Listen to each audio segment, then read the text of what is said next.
everyone. Thank you for joining me around the fireside tonight. My name is Joe, and I'm here to tell you a story. A story of an evil snake and his attempts to cause harm to a sweet little baby. A story of wolves and tigers and bears. A story about the inherent goodness of most animals.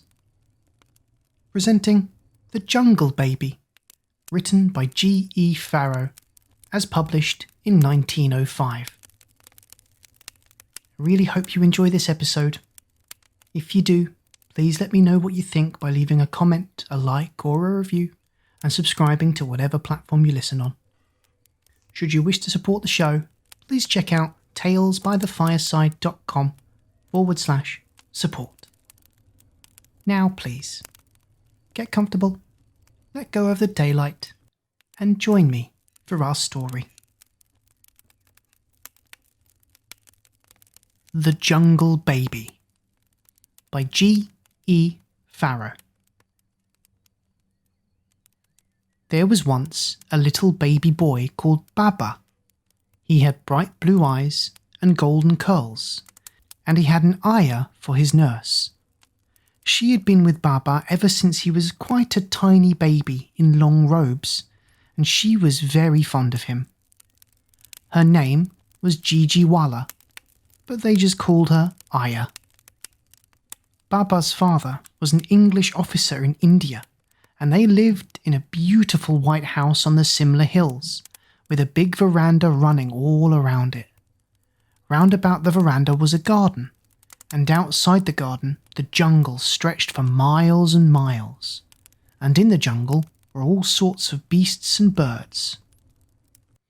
Little Baba used to play on the veranda with his pets, Mew Mew the cat and Woof Woof the dog, and they both loved him very dearly. Mew Mew never scratched him when he accidentally pulled her tail, although she felt very much like doing so, and Woof Woof used to stand on his hind legs and perform all sorts of funny tricks to make Baba laugh. Every morning after breakfast, Baba threw breadcrumbs out to the little birds on the lawn, and they used to sit in the trees and watch for him, and sing about him till he came out of the house. "Good little Baba who gives us our food," one would sing, and "We all love little Baba," several of the others would reply from another part of the garden. Mew Mew used to watch them out of the corner of her eyes, but she never attempted to catch them because she knew that Baba loved them. And Woof Woof used to sit with his head on one side and wonder how they ever managed with only 2 legs and not 4 like his.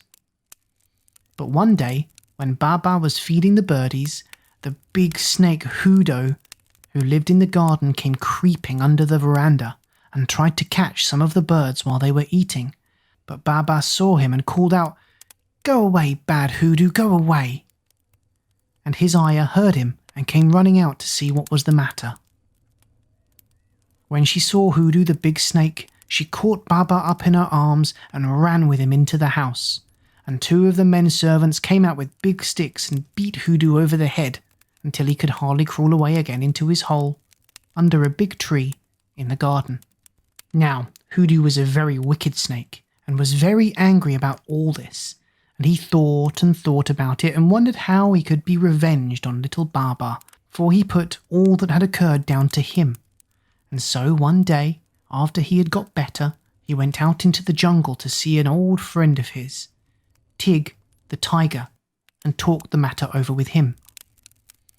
Hoodoo thought that Tig the tiger was as greedy and cruel as he was himself, and so he asked him how he would like a little fat baby boy for his dinner. And Tig licked his lips and said, "We shall see." Then Hoodoo went further into the jungle and met Prowl the wolf. "How would you like a little fat baby to eat?" asked Hoodoo. And Prowl the wolf licked his lips and said, and nothing else. A little further on, Hoodoo met Bluff, the big brown bear, and he asked him what he would do if he met a little fat baby in the jungle. And Bluff stood up on his hind legs, hugged himself and said, "Oh, very nice indeed." And then, Punda, the big wild elephant, came crushing through the jungle, and Hoodoo had to scurry out of his way so that he didn't get trampled upon.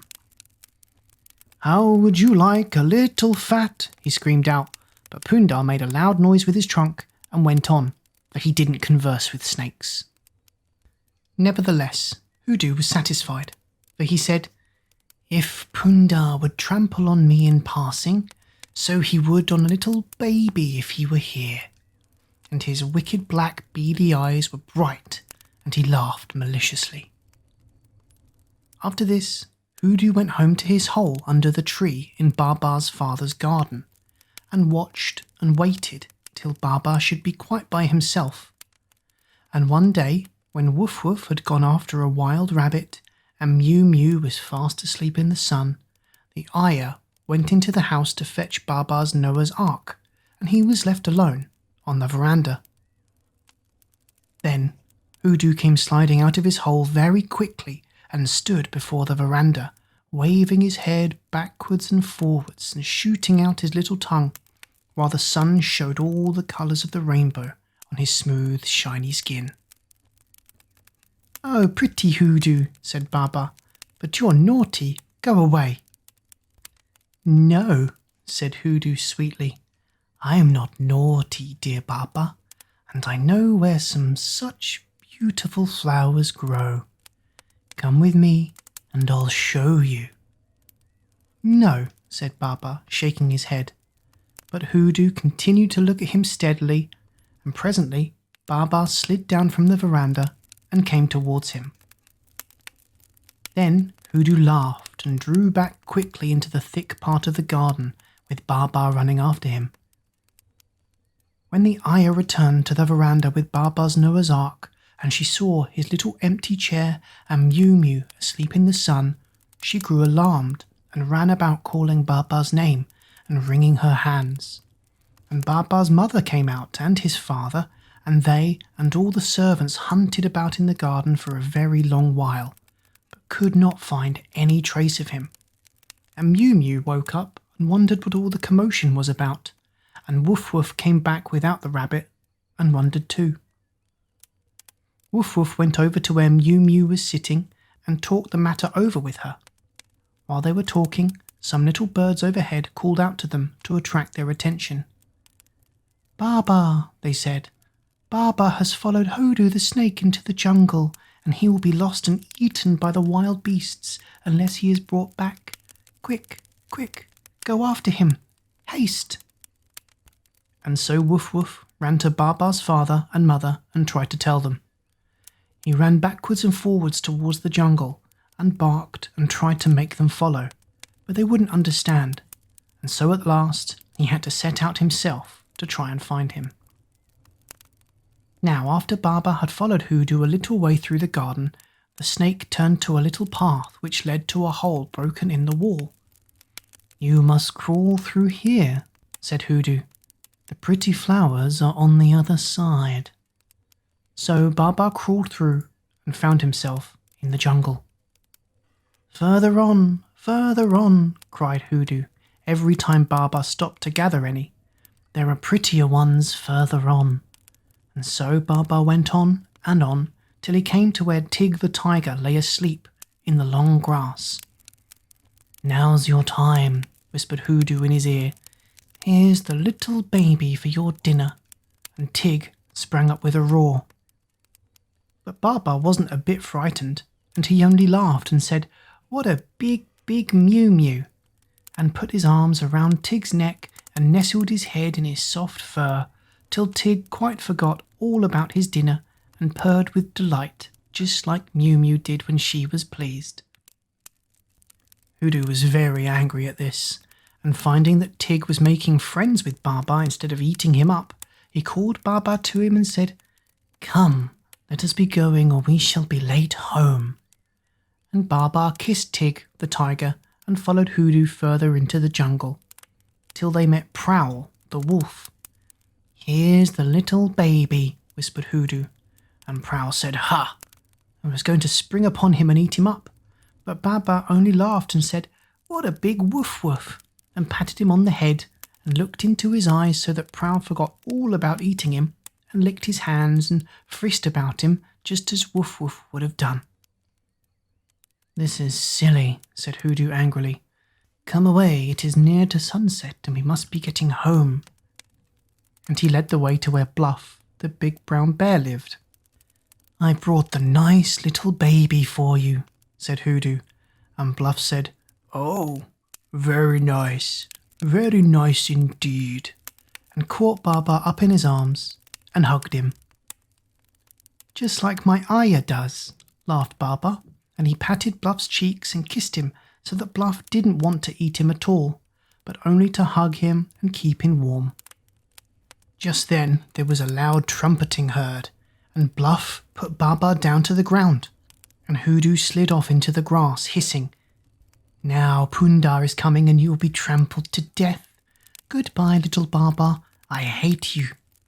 But when Pundar came and saw the little baby, he remembered that he had not always been a wild elephant, but had once himself belonged to a man, and so he picked little Baba up with his trunk and placed him gently on his back. And that's the position in which Baba's father found him when at last he had understood Woof Woof's barking and had followed him into the jungle, accompanied by some servants armed with guns and sticks. Woof Woof traced the little boy by his scent till they came upon him riding on Pundar's back.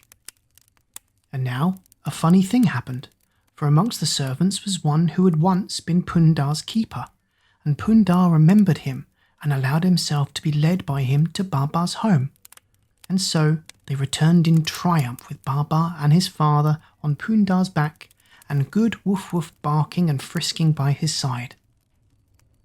The wicked Hoodoo was justly punished, for just as he was going into his hole under the tree, he met an old enemy of his, Tiv the mongoose, and the two fought and fought for a long while, till at last Hoodoo was exhausted and stretched himself out and died, while little Tiv sat up and rubbed his paws together to clean them, and then skipped off to his new little home under Baba's veranda, where he still lives to keep away any other wicked snakes from harming him.